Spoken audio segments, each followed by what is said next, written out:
Hi, welcome back to the channel, TrainStation2. Alright, we got first and the second competition, so I'm really happy to share with you this. And of course, we managed to get another legendary duplicate. Right, so this is the same one that is the missing train earlier shown in my previous video. Of course, just a gentle reminder, if you are looking for gift codes, I've been putting them into my IG as I saw in my thumbnail just now. Alright, so the continuation from our previous video, we managed to cling on to the first place so far. It's still got about a day, 20 hours to go at this point. It's a long competition. It'll always be in that manner, whereby it's 2 days, 3 days, 2 days, 3 days kind of arrangement.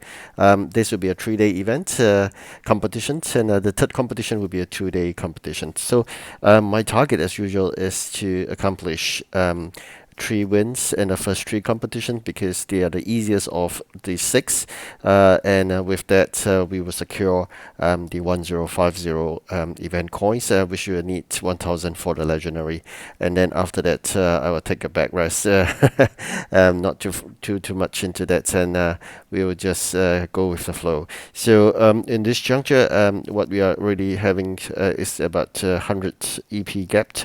I'm trying to create more, but it's getting tougher, especially at the tail end, which you realize there is a very strong competitor that comes out of nowhere. So that is something really surprising. But again, things work out sometimes very differently. People decide to spend lots of gems, then you can't stop it.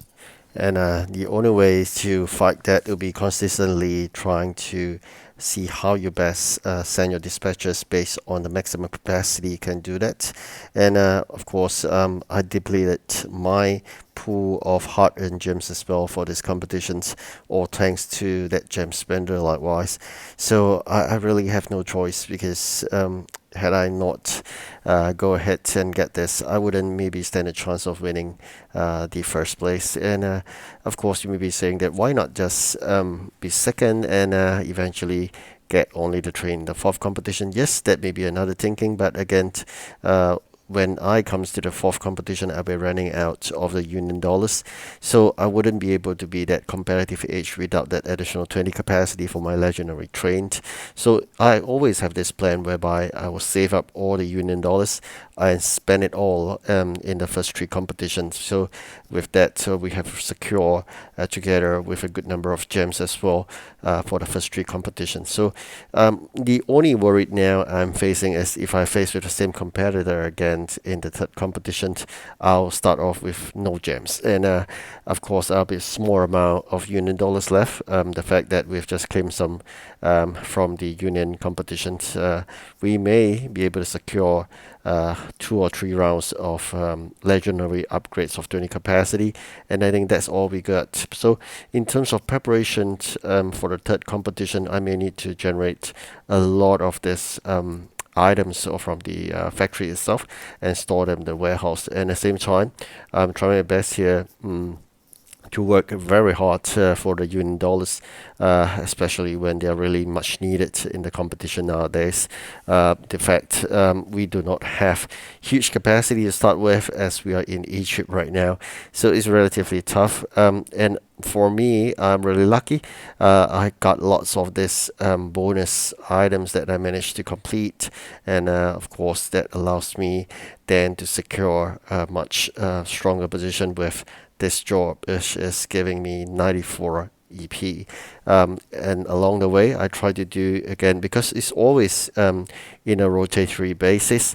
They will give you keys as a bonus items, followed by gems as bonus items, and then the third one would be EP additional as the bonus item. So if you think about that, you could clear 3 times in order to get the EP again. So this is something you got to bear in mind, and then with that, you can actually time it correctly if possible.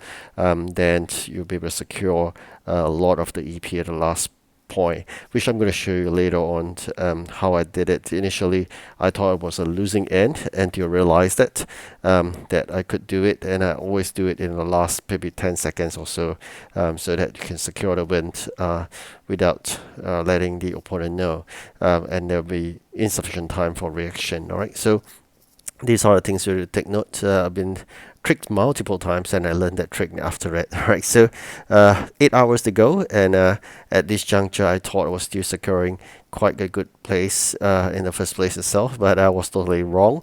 I was so surprised at the last few moments I was overtaken again. So that is something that is unpredictable, and of course that's also the fun part about train station, and you can call it frustration as well. So with very tiny capacities we all got to rely on the innovation center, and of course it comes with the efforts of playing the union competitions like what I'm trying to do now while juggling with the competition itself. So this is a very tiring chore to do.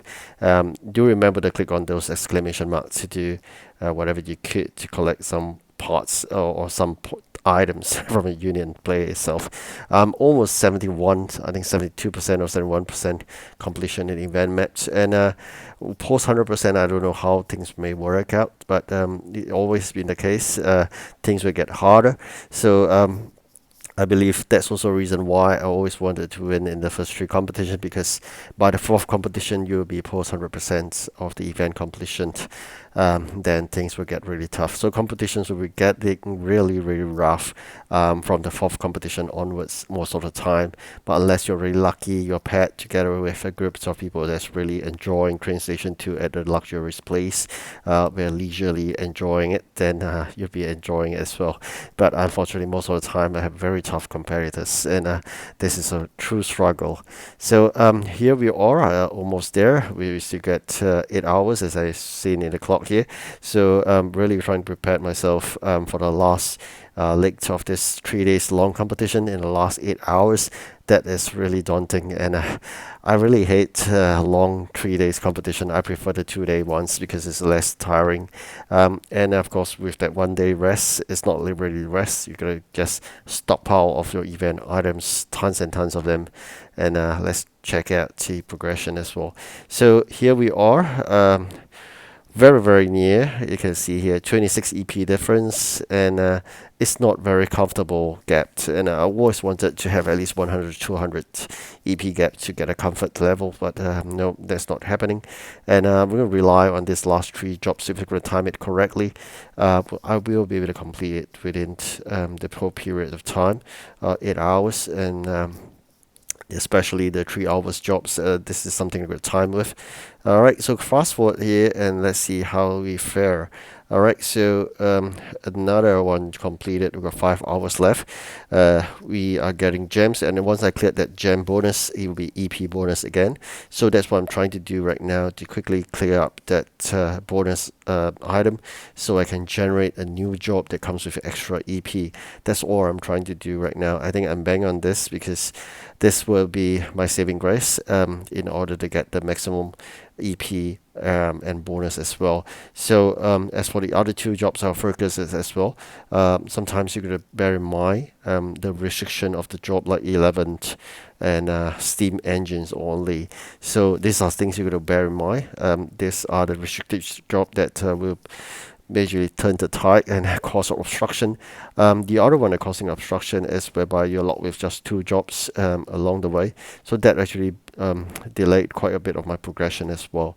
So try your best to know your progression maps by looking at the event map itself. There's a progression map that shows you what needs to be done in order to unlock new jobs. So these are the things you're going to work out sometimes. Otherwise, you'll be stuck with two jobs and you lose out totally. All right, so trying to clear up the warehouse spacing as well, by trying to put things into the warehouse, or so-called factory input tray, which is actually my warehouse, additional warehousing. So with that, let's quickly see what else we could do. Maybe pull some fuel, crude oil over, and continue with some production as well. At this juncture, things are getting really close. So at this point in time, I was losing, and you know what? I managed to claim all the three items at the last 10 seconds or so, including a bonus job that comes with 50 EP. And I'm really glad I'm able to do that. And of course, with that, we managed to bring ourselves to the first place. As you can see here, we managed to create a huge gap of 130 or so. So leveling up to 823 as well. All right, so thank you for watching. Do like and subscribe. 700 coins so far. Thank you again. Goodbye.